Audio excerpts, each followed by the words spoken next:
Today we are discussing my best theories for the coming Killer and Survivors for Resident Evil chapter. Then we'll be getting to the gameplay.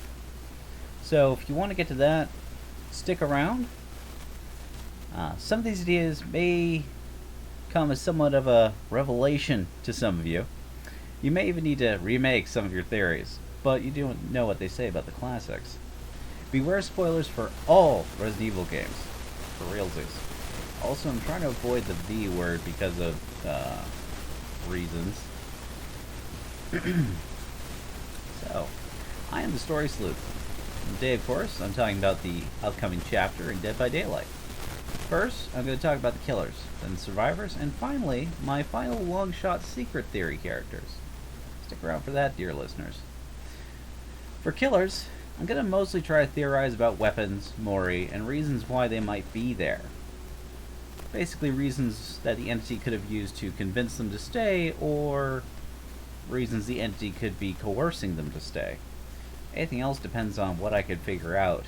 I basically wrote the script last night. Now, on to our potential killers. In no particular order, we start with Evelyn from Resident Evil 7.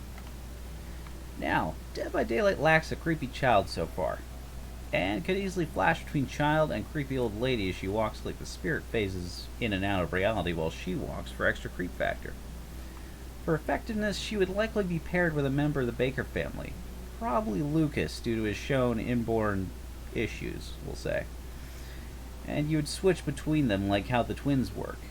Evelyn would likely be able to alter the survivor's view of reality, making them see generators that aren't there, hearing false heartbeats, and seeing other survivors as Lucas, and maybe seeing Lucas as a survivor until he gets too close.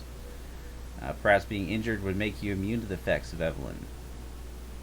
I feel this one isn't too likely, but I felt it should be mentioned as it is within the realm of possibility, and I haven't heard anyone else actually mention it. Both Lucas and Evelyn are dead, and are therefore free to be killers in the game without being tied up in their respective universes. Evelyn's weapon could be a slow toxin, or using a mold like a delayed ranged weapon. Sort of like the Pyramid Head's ranged attack. How there's a short delay and then it's a wave of damage.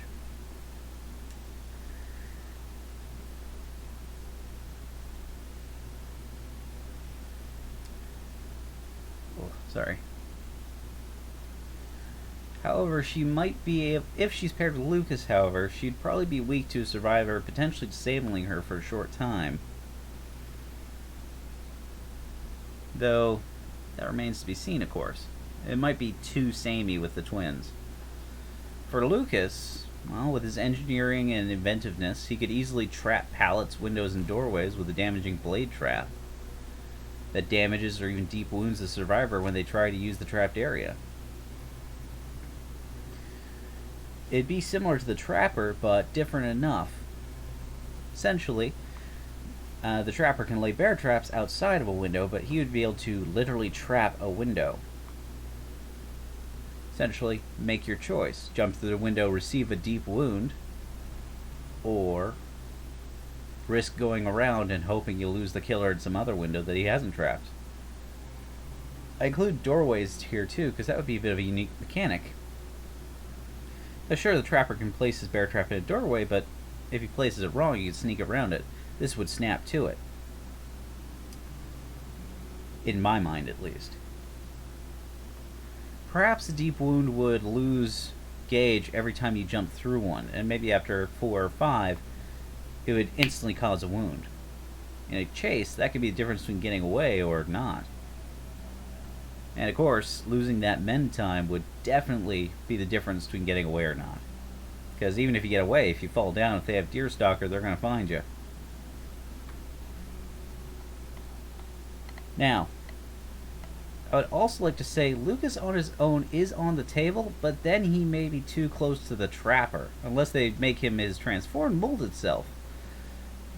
But then it would be a bit questionable what they would make his powers be. I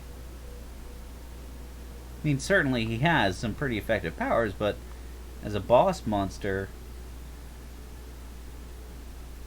a lot of them are like ranged attacks, things like that.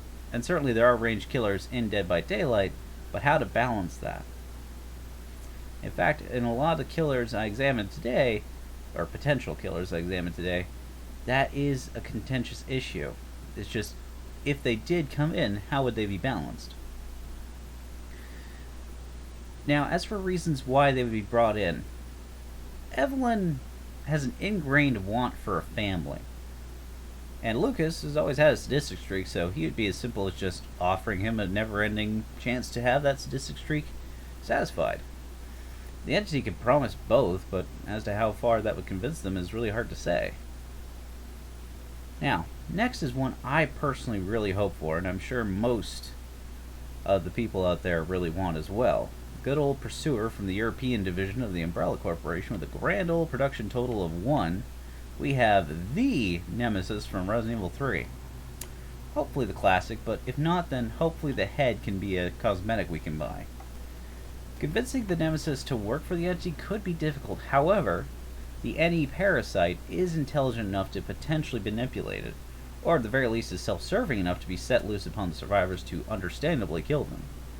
His power would probably be to use his tentacle to trip survivors, stunning them, injuring them, and to pull himself across far distances quickly. For example, the posts that stand above generators. I imagine that could potentially be an anchoring point that he could aim at, grab onto, and all the survivor's warning would be is hearing that classical whipping sound wrapping around that post above the generator. Maybe the generator shuffles a bit, and then an 8-foot tall behemoth just lands beside them with a thwump, and then they get a pounding. Which would certainly be one heck of a wake-up call during a quiet match. I can imagine that, and that would be rather terrifying. Now, the NE parasite could factor in as part of the power, slowly killing and controlling survivors like Victor of the Twins or the Tyrant Virulent, again avoiding the V word as much as possible. Infection as a synthesis of the game mechanics introduced by the Plagway, another word we're trying to avoid, and the pigs, slowly building up and killing the survivors unless cured somehow. His Mori would likely be the classical tentacle through the head kill from the original RE3. Brutal and classic. Hard to pass up, really. His weapon would likely just be his fists or his tentacles. Man, I'm saying tentacles a lot. Is this okay for TOS? I'm sure it's fine. Next is the main antagonist from one of the more recent Resident Evil games, and someone I misname dropped in a past stream. Mother Miranda. I know most people want from Resident Evil 8. Sorry, who most people want from Resident Evil 8, and we will be discussing her too. However, Mother Miranda, who in a previous stream I called Lady Maria, whoops, sorry Bloodborne, is much more powerful than Lady Double Dimitrescu, and has more control over the Megamycete. As well as her religious fervor towards the mold could easily be bent just like it was with the Plagway, especially when you look and see that the Megamycete and the entity share many physical similarities such as coloration, shape, and their blooms. Her power would be difficult to pin down as she has shown a number of them throughout her game, such as flight, transformation, mimicry, weaponry, ranged attacks, regeneration. It's hard to simply say that she would have a sole power. She might be similar to the Clown or other killers that can swap between powers, maybe with a cooldown whenever she swaps, or uses one. But again, it'd be hard to say until it's actually implemented and balanced out. It might be like with many killers that get implemented, and then it gets balanced out into more or less powers as the game progresses. And maybe she could take the shape of a survivor until she transforms back to attack. Perhaps she can make spires of mold to block paths or hold and or trap pallets and windows, like I suggested with Lucas. But moving on, her Mori would probably be to rip out someone's heart and squish it onto her face like we saw in the game. Her weapon would likely be her long claws from her boss form. Her motivation would be to get her perfect daughter, her Ava, back from the dead. The entity could easily offer her this, lie or not.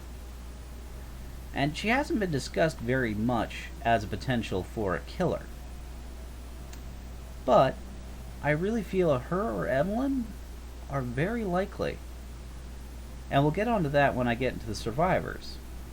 Because, as I'll get into, usually when a survivor gets brought in with a killer, they often have some form of connection with said killer. Sometimes we get just a survivor or killer with nothing attached, but more often than not, something's connected. In this case, I really feel there will be a connection. So depending on who we get on which side, I think one of the survivors or killers I suggest will probably be brought along with them. Now, her weapon's likely going to be those long, weird claws we saw in her boss form. Actually, hold on, I already mentioned that, didn't I? Whoops, my bad. Moving on.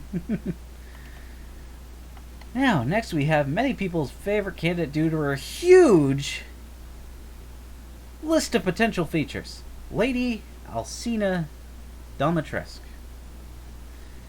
Now, she is one of the more popular candidates for reasons that to some are obvious, those being that she possesses two major traits necessary for any successful soon-to-be franchise. Bust out Riller of a killer. A Mori and a signature weapon, of course. Clearly, her retractable claws make an excellent, distinct weapon, and the grasping a survivor before quickly beheading or blood draining would make a clear, distinct Mori. Top it off, she may just be a clear candidate for tallest killer. I think a perk involving hits delivered or kills performed that increases her effectiveness somehow would be likely.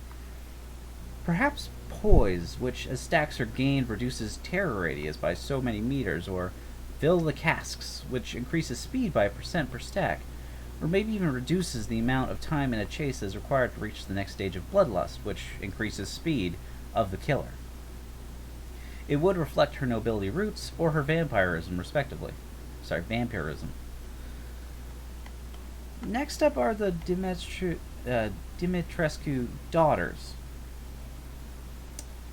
Honestly, though, I'm not as sold on this as others are. I mean, maybe. However, and don't get too upset, but what do they bring to the table that makes them truly unique to Dead by Daylight? From what I've seen, they can turn visible by turning into an insect swarm, but the Wraith can do that without the telltale buzzing. And if the ND were to take someone, why not their more powerful mother, or even Mother Miranda, who has a more direct connection to the far more powerful Megamycete? Perhaps they have a unique trait that I'm just overlooking or not seeing, and I would love to be disproven. But onto their weapons, they wield hand scythes, dripping in blood and blackened with rust.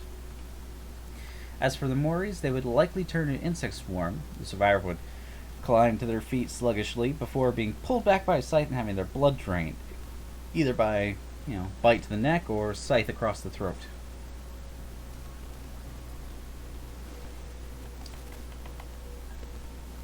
But one of the more unique traits, but again the Legion's done this too, is that there would be 3 of them. But then again, since the killers don't have very many voiced lines, it wouldn't change much between the 3.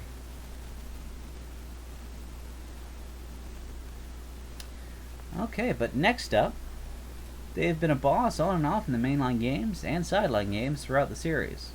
A few others have talked about their deep lore roots, which gives them some cred. Here they are.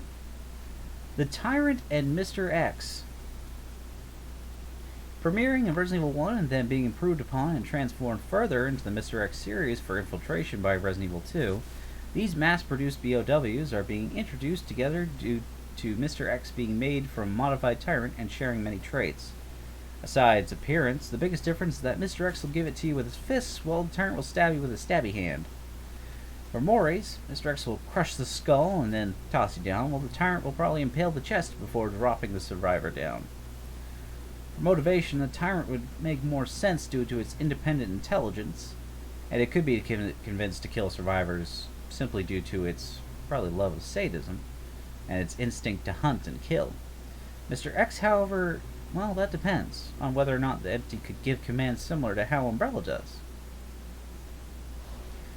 Now, on to our next potential killer, known for his obsessive tendency towards a singular teammate. He could fit right in with the killers. It's Albert Weissker. Firstly, he is dead, so he could easily be written in the entity's realm. As for his power, well, he does have his powers to dash and punch with bone-shattering force. Plus, like all killers, he does have weakness to bright lights. However, that would be pretty close to the Blight. His weapon would likely be his bare hands, with his Mori being his signature chest-impaling punch. Maybe he could use his custom handgun, but then he may be a bit overpowered unless it was toned down to be a glorified BB gun. As for reason to work for the entity, though, that's where this gets interesting. Clearly, he would work for the chance to be revived, or at least that is what the entity would offer. But anyone who understands Weissker knows he would accept that deal with one hand while constantly planning out how to sink a knife in the entity's back with the other. Weissker would never settle for mere resurrection. No, he seeks what he has always sought, godhood. And now he's closer than ever with the entity so close you can reach out and caress it. All the better to strangle it off its throne and usurp it. So Weissker can take his rightful place. In his own eyes, anyways. Now, next we have a major antagonist from the Revelations series. Alex Weissker from Resident Evil Revelations 2. Now, you'd be forgiven for having no idea who I'm talking about. She was the true antagonist behind the events in the sequel game in the Revelations games. Her madness and fear could make her easily bend the entity's whims. Her grotesque forms after affliction and transformation would make her fit in rather perfectly. Her weapons could vary from her appendages to projectiles, lunges, and even some psychological weapons. Perhaps even a mechanic where you can't look at her, or else you build up fear and need time to calm down for fear of screaming giving away your position. However, as for other factors, it's a bit hard to pin down, as she didn't have much time in her game as a true combatant. At least as I remember. Unfortunately, I didn't have much time to research her before I had to start the stream. I was busy researching some of the other bosses and survivors. Depending on the form she takes, though, the Mori could be scaring the target to death, or crushing them in their hands. Now, before we go further, I would like to consider we may get outfits for killers and survivors for some of the characters from Resident Evil lore and canon that we like, but that don't make the cut. Just like how we got some from when we only got Bill from L4D. Can't say certain words. Just a thought. So, say we don't get Chris, but hey, maybe David gets Chris's outfit or something like that.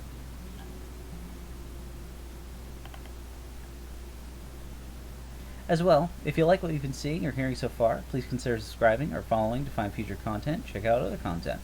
If you're on my Twitch, I have polls available for interaction, and leave a comment on YouTube or Twitter. Now, onto the survivors discussion. Firstly, there have been some rumors that there may be 2 or more survivors like what they did with the Stranger Things chapter. Now, I'm not going to get into whether or not that is true, but I will list the people who I think will be likely to make the cut, so to speak. I'd like to note that for the majority of the survivors we have seen in the game so far, with a few exceptions, such as Ash due to Necronomicon shenanigans, every survivor we get is either dead in their home universe, or they are, quote-unquote, never seen or heard from again. Due to this, I'm ruling out some of the series' more prominent characters, such as Jill Valentine, Chris Redfield, Leon Kennedy, Claire Redfield, Sherry Birkin, and Rose Winters. Each of them are likely not going anywhere in their respective universes and stories for quite some time. Yet, at least. However, I would love to be wrong and boulder punch the cannibal into the sun with Chris's perk, Boulder Punch, which lets you kill the killer by boulder punching them into the sun. Instead, I will focus on more likely and some less spoken about options. To start, a very likely and talk to death option, in a way literally, Ethan Winters. The now dead protagonist of Resident Evil 7 and 8, this military-trained everyman and father is now prime survivor material, especially if Miranda or Evelyn becomes the new killer due to a personal connection, as I mentioned before. The fact is, often a killer and the survivor has some kind of connection.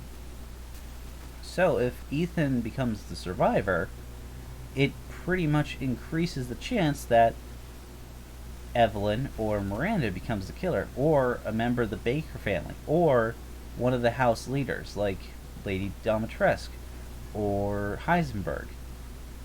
The other 2 house leaders I'm not too sure about. I gotta admit. Though creepy doll lady might work. Now I'm thinking about it, this just occurred to me, that could work. Oh, that has potential. Oh, I kind of like that. Creepy doll lady. Alright, well. Wish I'd thought about that before. I could have researched that a bit. Then we'd have to make Markiplier play this. Make him play it against the creepy doll lady.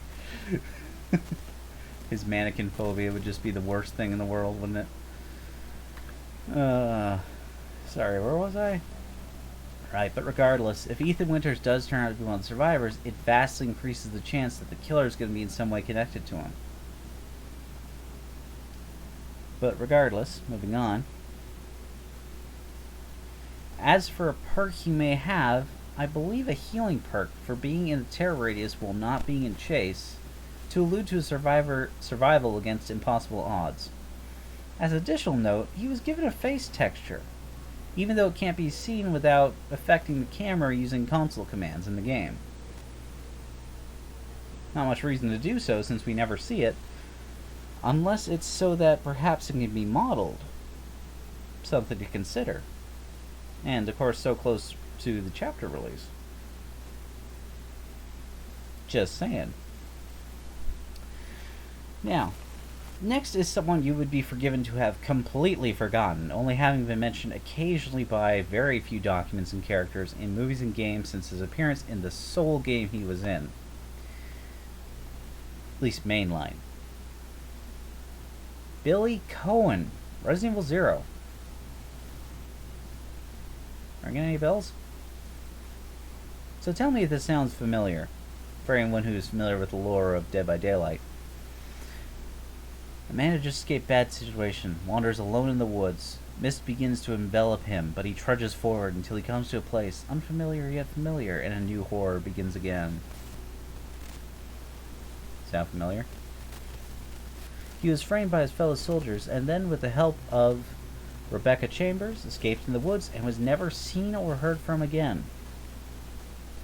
He's an ex-United States Marine, an escaped military prisoner, and a good man betrayed by his comrades. Due to his mysterious disappearance, he could be an excellent candidate for Survivor. As for his perks, well, it's hard to say. We only ever got to see him in the one game. It would likely be something to do with camaraderie. But, again, we only saw him in the one game.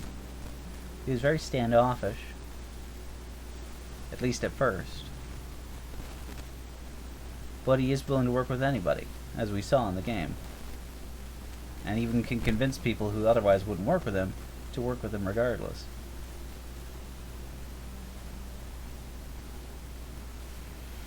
So, Billy Conan, he might... Conan? Billy Conan the Barbarian. Billy Cohen, he could be an option as well.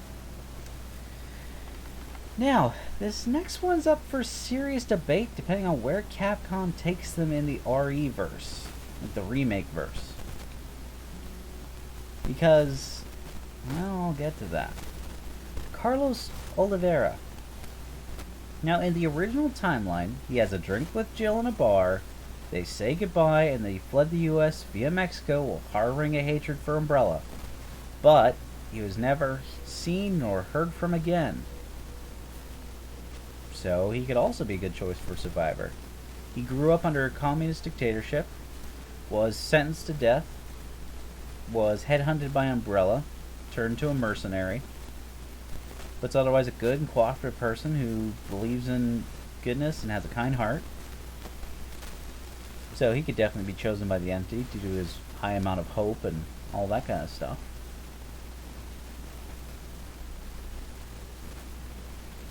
His upbeat attitude and all that would definitely make him fit in with the survivors. And if he's chosen, then we could definitely see Nemesis being brought into play.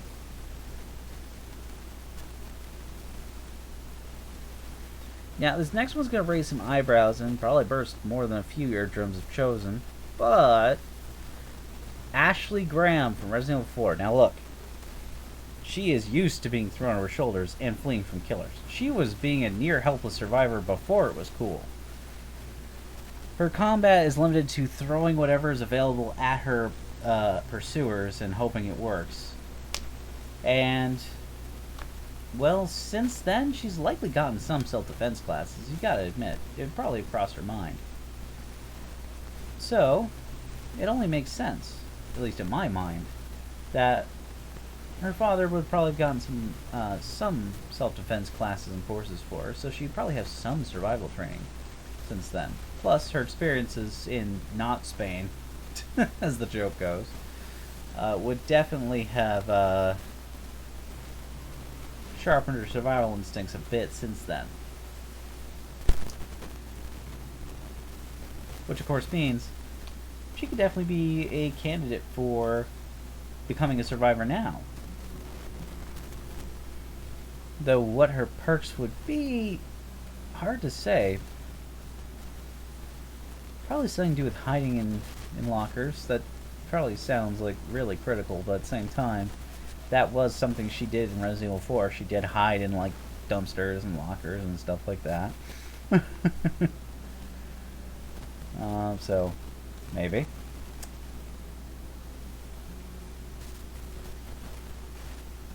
Hard to say.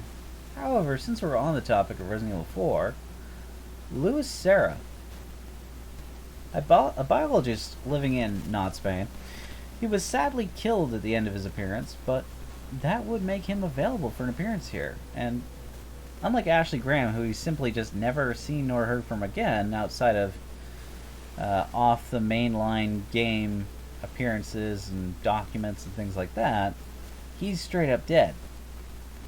So he would be completely free to become a survivor at this point. Though, with him here, there would be a chance for the Regenerator being the killer. Dear God, no. Now, the next survivor isn't from RE4, but rather the next game. Shepa Alamar, RE5. Now, she has had a few mentions in Resident Evil 6 and a few side games and comics. Her most recent appearance noted outside of RE6 was in 2013, though. So I'd say she is far enough out of the picture that she could be brought here through the never seen or heard from again rule. So I do include her here. She definitely has a lot of skill, a lot of capability, and she certainly does have a we have to stick together and survive this kind of mentality, even against impossible odds. So she could definitely become a survivor at the very least.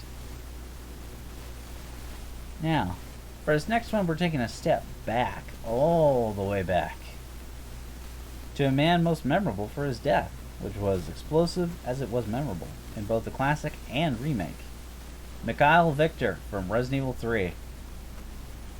A leader and mercenary under the UBCS alongside Carlos, mentioned earlier. He sacrificed himself to buy Jill Valentine time against the Nemesis BOW.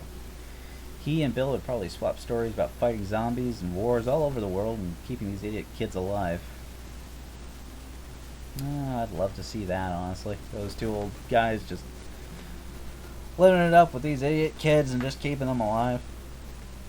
Oh, these stupid kids, why do they not listen to the rules and stay alive? I try to keep them alive with my good commands and they just keep running off and doing the generators. We could take this stupid killer by beating the hell out of him if they would just listen. But no, generators first, friends second. Bah! Dunkuffs. Anyways though. Next one's not an individual but a group. Probably more likely to be as costumes, but I feel I should mention them. Resident Evil Outbreak follows 1 and 2 characters. Now, any one of the characters could potentially be picked with a huge cast, especially when you consider the extra characters. And I'd just like to say, if this is the case, or even if it's just a DLC, like for costumes, I'd say if you're on the fence about buying the DLC, give it some more thought if you're interested in a Resident Evil Outbreak remake. Because it wouldn't be the first time that Capcom watched the sales of a product to consider the future of one of their products, I'm just saying. if they do make a DLC for Resident Evil Outbreak character costumes, or Resident Evil Outbreak characters, Capcom may be testing the waters to see if a remake could do well. I personally love the games. I still own the games on my PlayStation 2. It's currently packed away from my Move, so I can't really stream it, but I would adore a remake, especially in this day and age. Could you imagine what they could do with that game? Oh my god, I would love it. Anyways. Now, finally. We're almost to the gameplay part, I promise. Only one final point. The secret discussion point I alluded to all the way at the beginning of this. Drumroll, please. I don't have sound software. There is no drumroll. Alright, final point. The survivor or killer point. These next two individuals could be either or, depending on how the game chooses to interpret them. And I say these for last because they could be either category, depending on whether they're pre-transformation or post-transformation. Now, those who are really familiar with Resident Evil lore may already know the two people I'm talking about. And if you do, brownie points to you. Alright then, without further ado, let's start with the more good of the two.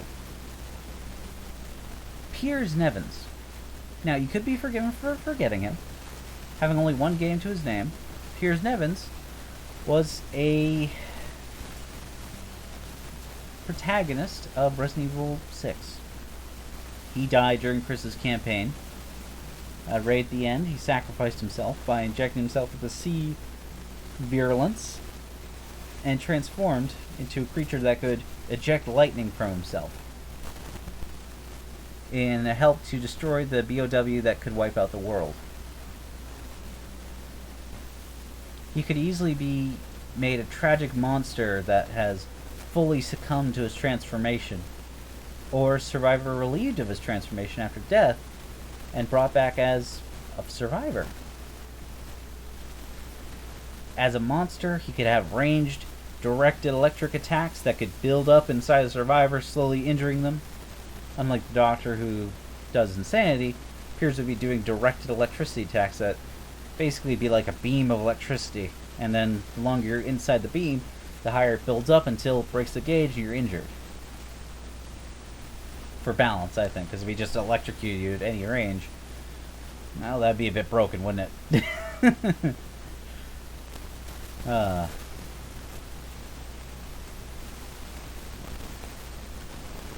Meanwhile, as a survivor, well, he's always been rather upbeat. He's always been focused on the task.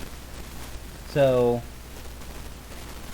he could probably have some anti-debuff perks that help people clear up debuffs faster when they're within his range of effect. Maybe as long as he's not affected by the same debuff, I think would be pretty fair. Or at least not affected to the same extent, perhaps. Like when Chris was going all crazy, he was able to kind of bring him back. That's hilarious. Damn it, she killed all my men. I'm gonna kill all my men trying to kill her first. Damn it, Chris, this is not how we do things. Oh, God, I should really replay that on stream. Leon, should you really be driving this police car? Don't worry, I'm a master of crashing things. Every vehicle I've ever driven anywhere, I have always crashed. That's not a good thing. Don't worry, I've always crashed it exactly where I needed to go. That's not much better. Oh. Okay, so on to our last person discussed, and again, you've probably figured it out who it is if you know your lore. William Birkin. Either in partial human form, as a monster most likely, or forearm form, if killer, as well. Now, if he's in his full human form, it could explain the umbrella pin we see in the trailer, as he was a researcher before his transformation. Now, if he's a killer though, he would probably be in his first to third transformation. Now, he could be a pretty terrifying killer, with weapons varying from pipes to claws to massive jaws. With Mori's varying from repeatedly bashing his victim like a crazed animal, to cruelly dismembering them, to eating them, to tearing them limb from limb, really. So, essentially, oh boy, that's quite a lot, isn't it? Anyways, if you've stuck around for my whole discussion here, I thank you for sticking around.